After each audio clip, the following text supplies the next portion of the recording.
सभी को नमस्कार। आज हम डिटेल में डिस्कशन करने वाले हैं मोतीलाल ओसवाल मैन्युफैक्चरिंग फंड के बारे में। अभी मैन्युफैक्चरिंग सेक्टर में क्या क्या होता है, कब इन्वेस्टमेंट करना चाहिए, कितने रिटर्न्स बन सकते हैं, क्या इस एनएफओ में अप्लाई करना चाहिए या नहीं करना चाहिए, डिटेल एनालिसिस करेंगे। तो सबसे पहले छोटी सी रिक्वेस्ट है कि चैनल को सब्सक्राइब करना। चैनल को 50 या 55 सब्सक्राइबर्स है तो आपको प्लीज 100 तक लेके जाना है, राइट। मैं आपको इमीडिएटली अभी स्क्रीन के ऊपर देखते हैं। तो एनएफओ होने वाला है। एनएफओ की लॉन्च डेट होने वाली है 19 ऑफ जुलाई 2024 और क्लोज डेट होने वाले 2 अगस्त 2024। एनएफओ लॉन्च हुआ नहीं अभी तक। मोतीलाल ओसवाल का मैन्युफैक्चरिंग फंड है। अभी मैन्युफैक्चरिंग फंड में कितने रिटर्न बन सकते हैं, कितने रिटर्न बने हैं, कब इन्वेस्टमेंट करना चाहिए, ये थीमेटिक फंड है, कब इन्वेस्टमेंट निकालना चाहिए या फिर प्रॉफिट बुकिंग कब करना चाहिए, ये सभी चीजें आज के वीडियो में कवर होने वाले हैं, राइट। तो मोतीलाल ओसवाल एएमसी है। मोतीलाल ओसवाल का मैन्युफैक्चरिंग फंड है। आपका 1% का एग्जिट रोड होगा। मिनिमम इन्वेस्टमेंट आपकी 500 रुपीज की होगी, राइट। उसके बाद हम इमीडिएटली, अभी डाटा ऑल अवेलेबल नहीं है क्योंकि एनएफओ लॉन्च हुआ नहीं है, बट अभी हम ये देखने वाले हैं कि जो एग्जिस्टिंग मैन्युफैक्चरिंग फंड्स है तो उन्होंने कैसा परफॉर्म किया है, कितना रिटर्न दिया है, कौन से सेक्टर में इन्वेस्टमेंट किया है, पेयर कंपैरिजन करेंगे। आईसीआईसीआई प्रूडेंशियल मैन्युफैक्चरिंग फंड देखेंगे, कोटक का मैन्युफैक्चरिंग फंड देखेंगे, क्वांट मैन्युफैक्चरिंग फंड देखेंगे, क्वांट एएमसी का। और रिटर्न्स देखेंगे कि कितने रिटर्न दिए हैं, हमारे कितने रिटर्न्स बन सकते हैं एट ए कंजर्वेटिव माइंडसेट से, राइट। तो ध्यान से देखना और वीडियो एंड तक देखना, स्किप मत करना। आईसीआईसीआई प्रूडेंशियल का आपके सामने स्क्रीन है। ये आपका एटी मनी का वेबसाइट है। आईसीआईसीआई प्रूडेंशियल मैन्युफैक्चरिंग फंड है। ये मैन्युफैक्चरिंग फंड आपका 5 साल, लगभग 6 साल हुए। अगर आप 5,000, लगभग 6,000 करोड़ों का एयूएम है सीआर का। उसके बाद आते हैं आपके रिटर्न। 1 साल के रिटर्न लगभग 68% के है। 3 साल का सीएजार आपका 33% है। अगर आपका 5 साल देखे तो 5 साल का आपका 29% का सीएजीआर है। ये चीजें ध्यान में रखना। बहुत लोग क्या करते हैं, जो आपका स्मॉल कैप है उसे ही प्रेफर करते हैं, या फिर मिड कैप है या कोई भी है उसे ही प्रेफर करते। हमारी माइंडसेट एक स्टैग्नेंट होती है, बट आपको ये ध्यान में रखना है, अगर हम सेक्टर स्पेसिफिक अप्रोच करते हैं कि मान लो मार्केट में, आपको ये समझना चाहिए कि किस सेक्टर में कब इन्वेस्टमेंट करना है, कब सेक्टर चेंज करना है, सेक्टर रोटेशनल कब करना है, ये आपको ध्यान में रखना है। अभी मैं आपको मैन्युफैक्चरिंग सेक्टर की एक बात बताता हूँ। 2020 में कोरोना का समय था। कोरोना के समय के बाद इकोनॉमी की सिचुएशन ऐसी थी कि रिसेशन में आते हैं, जब कोई भी पैंडेमिक आता है, कोई भी ब्लैक स्वेन इवेंट आता है, उसके बाद इकोनॉमी एक रिसेशन के फेज में आती है, तब गवर्नमेंट क्या करती है या फिर आरबीआई का काम ये रहता है कि इकोनॉमी में पैसा पंप करना। लोग पंप करेंगे तो लोगों के हाथ में ज्यादा पैसा जाएगा, ज्यादा लोग स्पेंड करेंगे, ज्यादा घूमेंगे, ज्यादा खर्चा करेंगे, तो ऑब्वियस इकोनॉमी डेवलप होती जाएगी। बट पैसा पंप करना मतलब उसका क्या है? आरबीआई ऐसा नहीं करेगी कि सबके अकाउंट में 2-2 लाख रुपए ट्रांसफर करेगी, ऐसा नहीं होता। तो अब क्या करती है आरबीआई? क्या करती है, जो उसका इंटरेस्ट रेट है, लेंडिंग है, अगर आपको बैंक 10% से आपको रेट ये लोन मिलता है, अगर वही आरबीआई ये कह दे कि आप 5% पे लोन दे दो लोगों को, लोन दो, 4% पे लोन दो, मैं मानता हूँ 6% पे लोन दो, तो लोग क्या करेंगे कि लोग लोन लेंगे और बिजनेस चालू करेंगे, क्योंकि लोन सस्ता मिल रहा है, बिजनेस का रिटर्न है वो ज्यादा मिल रहा है। ऐसे समय में जब रिसेशन के फेज में, जब आपकी मॉनेटरी पॉलिसी एक फेवरेबल होती है, तब मैन्युफैक्चरिंग सेक्टर में बूम मिलता है। क्यों? क्योंकि सस्ते लोन अवेलेबल होते हैं। सस्ते लोन अवेलेबल होने के कारण लोग लोन लेते हैं और बिजनेसेस चालू करना शुरू कर देते हैं। और यहाँ पर सबसे इंपॉर्टेंट है, गवर्नमेंट मैन्युफैक्चरिंग सेक्टर को सबसे ज्यादा बूस्ट करती है।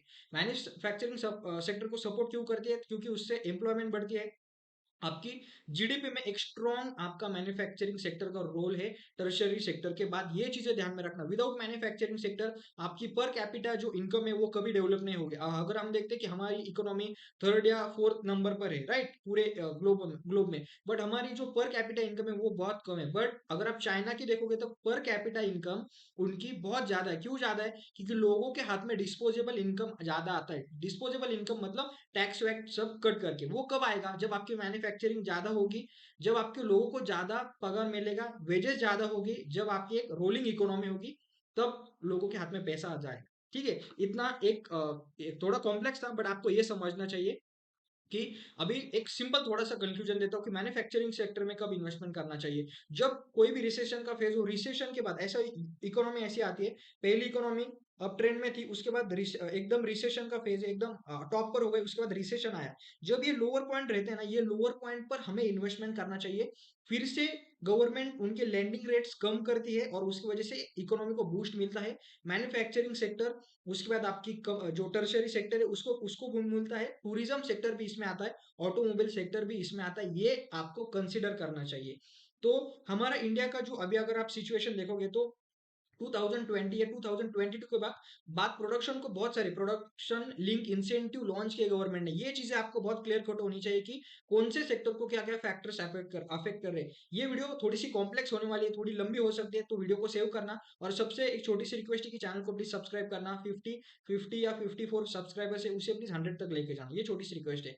ठीक है। अभी मैन्युफैक्चरिंग सेक्टर जब तक इकोनॉमी बूमिंग में है, जब तक लोग खर्चा ज्यादा कर रहे हैं, स्पेंडिंग ज्यादा कर रहे हैं, तब तक आपको मैन्युफैक्चरिंग सेक्टर को पकड़ के रखना है। उसके बाद आप प्रॉफिट बुक कर सकते हो। आपको ये इमीडिएट समझ आएगा कि लोगों की जो आईटी सेक्टर है, जब आईटी सेक्टर के जो रिजल्ट है वो कम आना शुरू हो जाएंगे, कि आईटी सेक्टर के रिजल्ट बहुत कम आना शुरू हो गए, तब आपको मैन्युफैक्चरिंग जो सेक्टर है उसे हम हमारे जो पोर्टफोलियो उससे आउट कर सकते हैं। क्योंकि आईटी सेक्टर और मैन्युफैक्चरिंग सेक्टर एक दूसरे से लिंक है। क्योंकि मैन्युफैक्चरिंग जो है वो टोटली हमारी आईटी सेक्टर या फिर जो स्पेंड आईटी सेक्टर की जो इनकम है वो स्पेंडिंग सेक्टर पे है। और स्पेंडिंग सेक्टर मतलब क्या, मैन्युफैक्चरिंग, ये इकोनॉमी सभी एक दूसरे से कनेक्ट होती है। तो सिंपल चीज है, मैं आपको बहुत कॉम्प्लिकेट नहीं करता। जब इकोनॉमी बूमिंग सिचुएशन में है तब आपको मैन्युफैक्चरिंग सेक्टर में पार्टिसिपेट करना चाहिए। मैन्युफैक्चरिंग सेक्टर में ध्यान में रखना, आपका ऑटोमोबाइल भी आता है, आपका पावर एंड कंजम्पशन आता है, आपका इंफ्रास्ट्रक्चर सेक्टर भी आता है। ये ध्यान में रखना।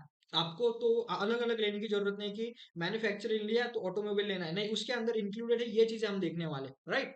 तो आईसीआईसीआई प्रूडेंशियल का मैन्युफैक्चरिंग फंड है। जो एनएफओ आया था वो मोतीलाल ओसवाल का एनएफओ है, न्यू फंड ऑफरिंग, वो है 19 जुलाई 2024। हम पीयर कंपैरिजन करें कि हमारे रिटर्न्स कितने बन सकते हैं। एक साल में 68% का रिटर्न मिला। अगर आप स्मॉल कैप मिड कैप भी देखोगे तो मिड कैप में भी इतने ही रिटर्न मिले तो बने हैं। तो ध्यान में रखना, manufacturing sector one of the best साबित हो सकता है। अगर आप एक ग्रोइंग इकोनॉमी, कोई भी इकोनॉमी हो, इंडिया हो कोई भी हो, ये आपको ध्यान में रखना है। आपको इकोनॉमी को आइडेंटिफाई करते आना चाहिए कि इकोनॉमी में क्या चल रहा है और कौन सा सेक्टर अच्छा रहेगा। जब लोग ज्यादा स्पेंडिंग करते हैं ना, तो मैन्युफैक्चरिंग सेक्टर, उसके बाद टूरिज्म, ऑटोमोबाइल, इसको बूस्ट मिलता है। और जब ऐसे एक खराब सिचुएशन होते, पैंडेमिक है, तो आपके हेल्थ केयर सेक्टर है, आपके जो आईटी सेक्टर है, वो थोड़ा बहुत एक चल सकते हैं। क्योंकि जो ऑनलाइन सभी चीजें बंद होती है, बट ऑनलाइन चीजें है वो ज्यादा चलती है। जो लोग ज्यादा जो सोशल मीडिया है वो यूज करते हैं, वो चीजें आपको ध्यान में रखना है। आईटी सेक्टर में भी बहुत एग्रेसिव होना नहीं है,